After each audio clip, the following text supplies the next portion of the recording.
Guys, എല്ലാവർക്കും ഇലഞ്ഞിപ്പൂക്കളിലേക്ക് സ്വാഗതം. ഇന്ന് നമ്മൾ ചക്കക്കുരു കൊണ്ട് ഒരു അടിപൊളി ലോലിപോപ്പ് തയ്യാറാക്കാൻ പോവുകയാണ്. അപ്പോൾ അതിനുവേണ്ടി നമ്മൾ കുറച്ച് ചക്കക്കുരു കഴുകിയെടുത്തിട്ടുണ്ട്. അതിലേക്ക് ഒരല്പം ഉപ്പും കൂടി ചേർത്ത് നമ്മൾ കുക്കറിൽ വെച്ച് വേവിച്ചെടുക്കുക. ആ സമയത്ത് നമ്മൾ ഒരു ബൗളിലേക്ക് 1 കപ്പ് മൈദമാവും, ഒരു 1/4 കപ്പ് അരിപ്പൊടിയും, 1/4 ടീസ്പൂൺ മഞ്ഞൾപ്പൊടിയും, 1 ടീസ്പൂൺ മുളക് പൊടിയും, ഒരു 1/2 ടീസ്പൂൺ ഗരം മസാലയും, 1 മുട്ടയും ഉപ്പും ചേർത്ത് നന്നായിട്ട് ഇളക്കി യോജിപ്പിക്കുക.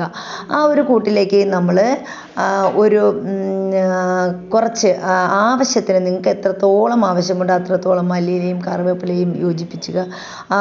നമ്മുടെ ചക്കക്കുരു ഒരു സ്റ്റിക്കോ അല്ലെങ്കിൽ ഒരു ഈർക്കിലോ എടുത്ത് അതിൽ കുത്തിയതിന് ശേഷം അത് മാവിലിട്ട് നന്നായിട്ട് ഡിപ്പ് ചെയ്ത് അത് നമ്മുടെ എണ്ണയിലേക്ക് ഇട്ട് കൊടുക്കുക.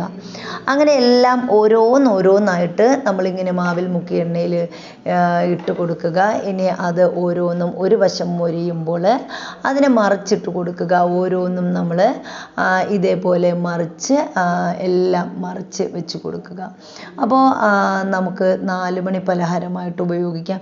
ഇനി ഇതിൽ നമുക്ക് മധുരമിട്ട് വേണമെങ്കിൽ ഉപയോഗിക്കാം കേട്ടോ. കുട്ടികൾക്കൊക്കെ ശർക്കരയോ അല്ലെങ്കിൽ പഞ്ചസാരയോ ചേർത്ത് ചക്കക്കുരുവിൽ നമ്മൾ ആ ഒരു പഞ്ചസാര അല്ലെങ്കിൽ മാവിൽ ഇത് ഒന്ന് കുഴച്ച് ഇതിൽ മാവിൽ എരിവിന് പകരം പഞ്ചസാരയോ ശർക്കരയോ ചേർത്ത് നമുക്കിത് തയ്യാറാക്കുന്നതാണ്. നല്ല ടേസ്റ്റാണ്. 4 മണി പലഹാരമായിട്ട് നമുക്കിത് ഉപയോഗിക്കാം. അപ്പോൾ എല്ലാവരും നമ്മുടെ ഈ ഒരു റെസിപ്പി ട്രൈ ചെയ്യുക. സോസൊക്കെ ഉപയോഗിച്ച് നമുക്കിത് നന്നായിട്ട് കഴിക്കാവുന്നതാണ്. അപ്പോൾ ചായക്കൊപ്പം നല്ല ടേസ്റ്റി ആയിട്ടുള്ളൊരു പലഹാരം, 4 മണി പലഹാരമാണ് നമ്മുടെ ചക്കക്കുരു ലോലിപോപ്പ് എന്ന് പറയുന്നത്. അപ്പോൾ നമ്മുടെ ചാനൽ ആദ്യമായിട്ടാണ് കാണുന്നതെങ്കിൽ സബ്സ്ക്രൈബ് ചെയ്യുക, ലൈക്ക് ചെയ്യുക, ഷെയർ ചെയ്യുക.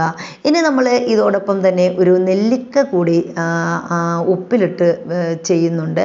അപ്പോൾ അതിന് വേണ്ടിയിട്ട് നമ്മളിവിടെ ഒരു 10-12 നെല്ലിക്ക എടുത്തിട്ടുണ്ട്. അതിലേക്ക് ഒരു 5 നമ്മുടെ പച്ചമുളക് അതിനെ കീറി എടുത്തിട്ടുണ്ട്. അതുപോലെ തന്നെ ഒരു വലിയ കഷ്ണം ഇഞ്ചി എടുത്ത് ചെറുതായിട്ട് അരിഞ്ഞ് വെച്ചിട്ടുണ്ട്. അതുപോലെ അതിലേക്ക് ഒരു കഷ്ണം കായം നമുക്ക് ആവശ്യത്തിന് ടേസ്റ്റിന് അനുസരിച്ച് ചേർക്കാവുന്നതാണ്. കുറച്ച് ഉപ്പും എല്ലാം കൂടി ചേർത്ത് നമ്മൾ തിളപ്പിച്ച വെള്ളത്തിലേക്ക് ഇതുപോലെ ഇട്ട് കൊടുക്കുക. അപ്പോൾ ഇതൊക്കെ നമ്മൾ മൺകലത്തിലിടുന്നതാണ്. ഉപ്പിലിടുന്ന എല്ലാ വസ്തുക്കളും മൺകലത്തിലിടുന്നതാണ് നമ്മുടെ ആരോഗ്യത്തിന് നല്ലത്. അപ്പോൾ നമ്മൾ ഇതുപോലെ പച്ചമുളക് കീറി വെച്ചിട്ടുണ്ട്.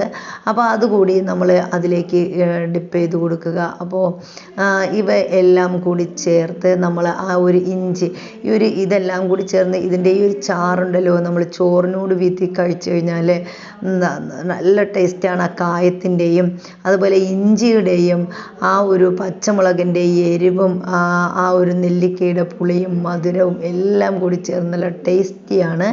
അപ്പോൾ എല്ലാവരും ഇതൊന്ന് ട്രൈ ചെയ്ത് നോക്കുക. നമ്മുടെ നെല്ലിക്കയും അതുപോലെ തന്നെ ലോലിപോപ്പ്, ചക്കക്കുരു കൊണ്ടുള്ള ലോലിപോപ്പും നിങ്ങൾക്ക് ഇഷ്ടമായി എങ്കിൽ കമൻറ്റ് ബോക്സിൽ കമൻ്റ് ഇടുക. അതുപോലെ നമ്മുടെ ചാനൽ ലൈക്ക് ചെയ്യുക. നിങ്ങൾക്ക് വേണ്ടപ്പെട്ടവരിലേക്ക് കൂടി ചാനൽ ഷെയർ ചെയ്ത് കൊടുക്കുക. അപ്പോൾ എല്ലാവർക്കും അടുത്തൊരു വീഡിയോയിൽ കാണുന്നത് വരെ അതിനു മുമ്പ് ഒരു കാര്യം കൂടി പറഞ്ഞോട്ടെ. നമ്മുടെ ചാനൽ ഒരു പാചകത്തിൻ്റെ ചാനലൊന്നുമല്ല. ഇത് നമ്മൾ ഒരു ഫാമിലി വ്ളോഗ് ഉണ്ട്, അതുപോലെ എൻ്റർടൈൻമെൻറ്റ് പ്രോഗ്രാംസ് ഉണ്ട്.